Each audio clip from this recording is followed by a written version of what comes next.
तर आज देगलूर तालुक्यामध्ये आढावा बैठक घेतला, याबद्दल काय सांगणार? महाराष्ट्र प्रदेश काँग्रेस कमिटीचे अध्यक्ष सन्माननीय हर्षवर्धन दादा सपकाळ यांनी प्रत्येक जिल्ह्यामध्ये निरीक्षक पाठवून आपल्या संघटनेमध्ये काय फेरबदल केले पाहिजे, अगदी तालुका काँग्रेस कमिटीपासून फ्रंटल ऑर्गनायझेशनपासून ते जिल्हा काँग्रेस कमिटीपर्यंत अध्यक्ष, त्यांची कार्यकारिणी, फ्रंटलचे अध्यक्ष, त्यांची कार्यकारिणी यामध्ये काय परिवर्तन केलं म्हणजे आपल्या पक्षाला बळकटी मिळेल. त्याच्यामध्ये सोशल इंजिनिअरिंग किंवा जाती धर्माची कशी समीकरणं बसवायची, लहान आणि मोठ्या नेत्यांना कसं सामावून घ्यायचं, कुठे काही बारीक सारीक मतभेद असतील तर ते कसे मिटवायचे, या पद्धतीने नेत्याशी संवाद साधून, कार्यकर्त्याशी संवाद साधून आपल्या जिल्हा काँग्रेस कमिटीची आणि तालुका काँग्रेस कमिटीची फेररचना करून पुन्हा एकदा संघटनेला बळकटी देण्याच्या दृष्टीने आजचा हा दौरा आहे. सर, आजच्या संवाद बैठकीमध्ये नेमके कोणते मुद्दे प्रकर्षाने समोर आली, याबद्दल आपली भूमिका काय असणार आहे? विशेषतः कार्यकर्त्यांचं म्हणणं एक आलं की जरी इथून नेते मोठे नेते निघून गेले असतील तरी आमचा तालुका काँग्रेसच्या पाठीशी 100% बळकटीने पाठीमागे काँग्रेसच्या आहे. त्याच्यामुळे नेते मंडळीने कुठे गेलं तरी आमचा तालुका काँग्रेस पक्षाच्या पाठीमागे खंबीरपणे राहील. एक. दुसरं, कालचा जो विधानसभेचा पराभव आमचा झाला तो कॉप्या करून पास झालेला विद्यार्थी जसा असतो तसा तो प्रकार आहे.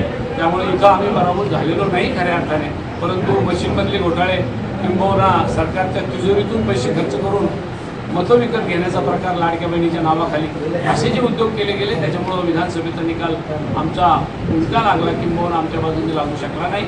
आणि संघटनेच्या कार्यकर्त्यावर आपण खासदार साहेबांनी यावं आणि सातत्याने बैठका घेऊन आमच्या सगळ्यांच्या पाठीशी गंभीरपणे करावं. सर, अनेकदा आम्ही मागे सांगितलं होतं की काँग्रेस कार्यालय देगलूरचं बंद असतं आणि आम्ही त्याची बातमी देखील केली होती. आता काही कार्यकर्ते स्टेजवर येऊन देखील त्यांनी बोलले होते की या ठिकाणी काँग्रेसचं कार्यालय बंद असतं आणि इथं बैठका होत नाही, त्यावर तुम्ही काय सांगणार?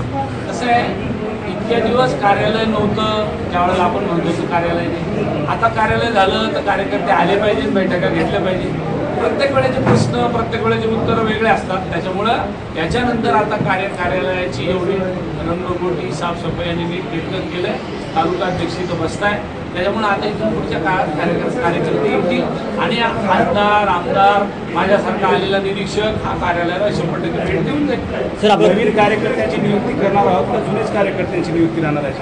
इथल्या स्थानिक कार्यकर्त्याच्या नेत्यांच्या समन्वयातून जसं त्यांच्या काँग्रेस पक्षाला बळकटी देण्याच्या दृष्टीने जी मदतीचं होईल त्या पद्धतीने आपण याच्यामध्ये पुढे त्यांनी सुचवलं इथं बदल करण्याची गरज आहे. त्याच्यात सर्वानुमताने एक निर्णय झाला, असा माणूस आपण देण्यात येईल आणि बदल करायचा. मोठे नेते नाही, सध्या जुनाच राहू द्या. मोठे नेते सांगले तर त्यांच्याच ऐकून नियुक्ती करण्यात येईल का सर्वसाधारण कार्यकर्त्यांचं ऐकून या ठिकाणी नियुक्ती? आता नांदेड जिल्ह्यामध्ये दोन मोठे नेते राहिले आणि मोठ्या नेत्याचं पॅरामीटर काय आता हे तुम्हीच आम्हाला सांगा. पण मोठे नेते तर गेले.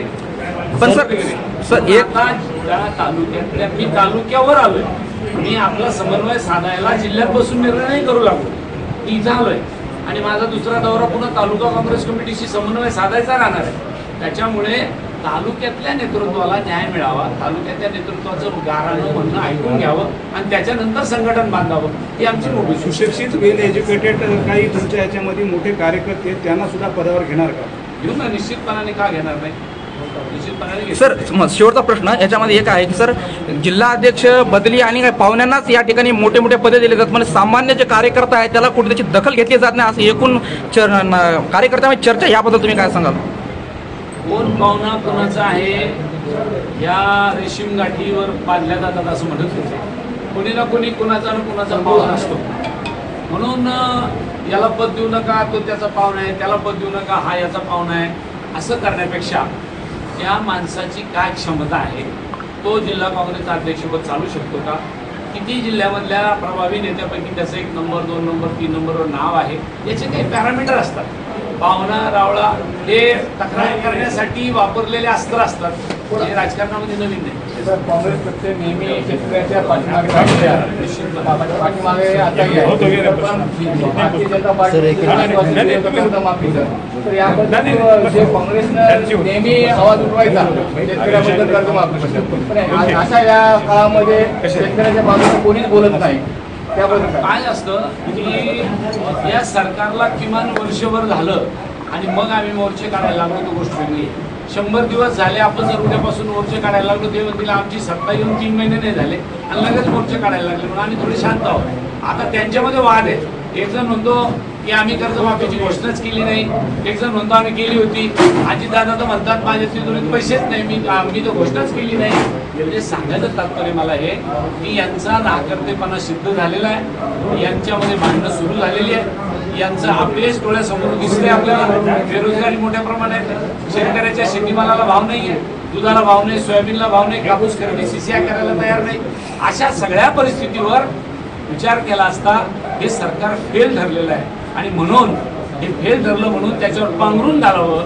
मग कधी ते औरंगजेबाची कबर बाहेर काढतात, तर कधी ते छावा पिक्चर मधले संभाजी महाराजांचे विषयी बोलायला चालू करतात, तर कधी ते क्रांतीवीर क्रांती सूर्य महात्मा ज्योतिबा फुलेंच्या सिनेमावर कुणावर तरी अन्याय झाला अशी आरोळी ठोकायला मागं पुढे बघत नाही.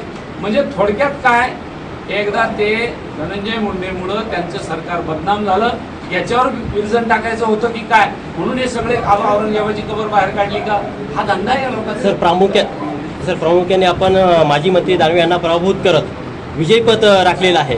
खरं तर आजच्या या संवाद बैठकीमध्ये देगलूर मतदारसंघाच्या संपूर्ण तुमच्या कार्यकर्त्यांना बोलवलं होतं. प्रामुख्याने या मतदारसंघामध्ये 350च्या जवळपास मतदान केंद्र आहेत आणि प्रामुख्याने आजची जी सभेमध्ये जी संख्या होती जेमतेम 200च्या जवळपासच होती. तर काय सांगाल सर, हा होमवर्क व्यवस्थित झाला नाही का? आमचा जाहीर मेळावा किंवा जाहीर मिटिंग नाही, जेव्हा पब्लिक मेळावा असतो तेव्हा लोक येतात. ही ठराविक पदाधिकारी आणि कार्यकर्त्यांची बैठक होती.